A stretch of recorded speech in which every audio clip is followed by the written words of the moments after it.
రోజు ఒకే రకమైన rice recipe తిని బోర్ కొడుతుందా? అయితే ఈరోజు క్యాబేజీ పచ్చికారం పెసరపప్పుతో ఎంతో టేస్టీగా సింపుల్గా ఈ రైస్ రెసిపీని ఎలా తయారు చేసుకోవాలో చూద్దాం. ఒకసారి రుచి చూస్తే మళ్ళీ మళ్ళీ చేసుకోవాలనిపించేంత రుచిగా ఉంటుందండి.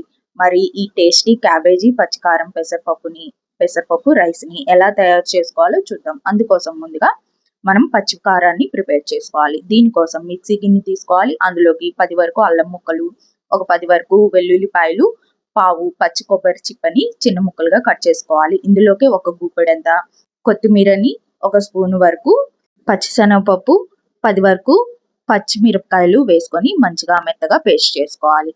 ఇంకా ఒక అరగంట ముందే ఒక పావు కప్పు వరకు పెసరపప్పుని మనము నానబెట్టి పెట్టుకోవాలండి. ఇప్పుడు స్టవ్ పైకి ఒక ప్యాన్ తీసుకోవాలి. అందులోకి ఆయిల్ వేసుకొని ఆయిల్ బాగా హీట్ అయిన తర్వాత ఒక పావు స్పూను ఆవాలు, ఒక స్పూన్ వరకు జీలకర్ర, ఒక స్పూను పచ్చిశనగపప్పు వేసుకొని బాగా ఫ్రై చేసుకోవాలండి. ఇవన్నీ బాగా ఫ్రై అయిన తర్వాత ఒక మీడియం సైజ్ ఆనియన్ని పొడవుగా కట్ చేసి పెట్టుకుంటే సరిపోతుందండి.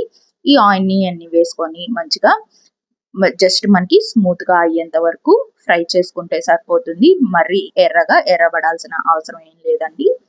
ఈ ఉల్లిపాయలు అనేవి మంచిగా ఆయిల్ మగ్గిన తర్వాత కొంచెం ఒక రెప్ప వరకు కరివేపాకు కూడా వేసుకొని ఫ్రై చేసి పెట్టుకోవాలన్నమాట. ఇంకా కరివేపాకు, ఆనియన్స్ ఇవన్నీ ఫ్రై చేసుకున్న తర్వాత ముందుగా క్లీన్ చేసి పెట్టుకున్న క్యాబేజీని ఈ ఫ్రైలోకి, ఈ ఆనియన్స్లోకి వేసుకొని ఫ్రై చేసుకోవాలండి.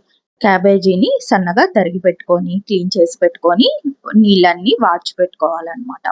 ఇంకా మనము ఆనియన్స్ అనేవి ఫ్రై అయిన తర్వాత క్యాబేజీ, అందులోకి ఒక అర స్పూన్ వరకు పసుపు, ఒక స్పూన్ వరకు సాల్ట్, మనం ముందుగా నానబెట్టి పెట్టుకున్న పెసరపప్పును వేసుకొని మనం ఒక 5 నిమిషాల వరకు సిమ్లో పెట్టుకొని ఫ్రై చేసుకోవాలండి. మరి ఎక్కువగా కుక్ అవ్వాల్సిన అవసరం లేదండి. ఎందుకంటే మనము ముందుగా ప్రిపేర్ చేసుకున్న పచ్చికారాన్ని కూడా వేసుకొని కొంచెం సేపు ఫ్రై చేసుకోవాలన్నమాట.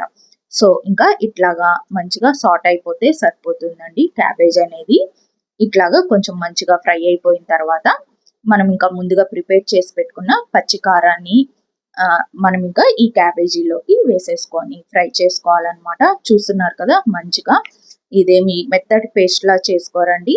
వాటర్ ఏమి యూజ్ చేయకుండా ఈ పచ్చికారాన్ని ప్రిపేర్ చేసుకోవాలన్నమాట. మరి గట్టిగా అనిపిస్తే మాత్రం లైట్ గా వాటర్ వేసుకొని తిప్పేసుకోండి. ఇట్లాగా మనకి కొబ్బరి అనేది బరకగా ఉంటేనే మనకి ఈ టేస్ట్ అనేది, పచ్చికారం టేస్ట్ అనేది సూపర్ గా ఉంటుందండి. సో మీరు ఇట్లాగా పచ్చికారాన్ని ప్రిపేర్ చేసేసుకొని ఈ పచ్చికారాన్ని క్యాబేజీలోకి వేసేసుకొని బాగా కలుపుకోవాలన్నమాట. ఈ పచ్చికారం క్యాబేజీ అంతా మంచిగా మిక్స్ చేసేసుకోవాలి. అండ్ ఒక 10 నిమిషాల పాటు మీడియం ఫ్లేమ్లో పెట్టుకొని ఫ్రై చేసుకోవాలన్నమాట. మూత పెట్టాల్సిన అవసరం ఏం లేదండి. ఒక 10 మినిట్స్ వరకు మాత్రం సిమ్లో కానీ మీడియంలో కానీ పెట్టుకొని ఫ్రై చేసుకోవాలన్నమాట. మరి హైలో అయితే అస్సలు పెట్టొద్దండి, మనకి అడుగు అనేది అంటిపోతుంది అనమాట. ఇంకా 10 నిమిషాల తర్వాత ఒక్కసారి టేస్ట్ అనేది చెక్ చేసుకొని ఉప్పు అవసరం అయితే వేసుకోండి. లేకపోతే మనము అన్నం కలిపేటప్పుడైనా ఈ సాల్ట్ అనేది యాడ్ చేసుకోవచ్చండి. కొంచెం ఒక్కసారి చెక్ చేసుకోండి క్యాబేజ్ అనేది మంచిగా ఫ్రై అయిందా లేదా అని. ఇంకా కొంచెం పచ్చివాసనగా ఉంటే మాత్రం ఇంకొంచెం సేపు ఫ్రై చేసుకోండి. ఇంకా నేను వచ్చి ఇక్కడ ఒక గ్లాసు రైస్ని తీసుకుంటున్నానండి. ఒక గ్లాస్ రైస్కి ఉడికించి పెట్టుకున్నాను అనమాట. ఇంకా ఈ రైస్ని ఇందులోకి వేసుకున్నాను అనమాట. కావాల్సి ఉంటే మీరు కొంచెం ఎక్కువ వేసుకోవచ్చు, కావాల్సి ఉంటే ఇంకొంచెం తగ్గించుకొని కూడా వేసుకోవచ్చు అనమాట. మీకు సాల్ట్ కానీ సరిపోకపోతే ఈ టైంలో కూడా సాల్ట్ అనేది యాడ్ చేసుకోవచ్చు అండి. కారం ఇలాంటివి అయితే నాకు పర్ఫెక్ట్గా సరిపోయినాయి అనమాట.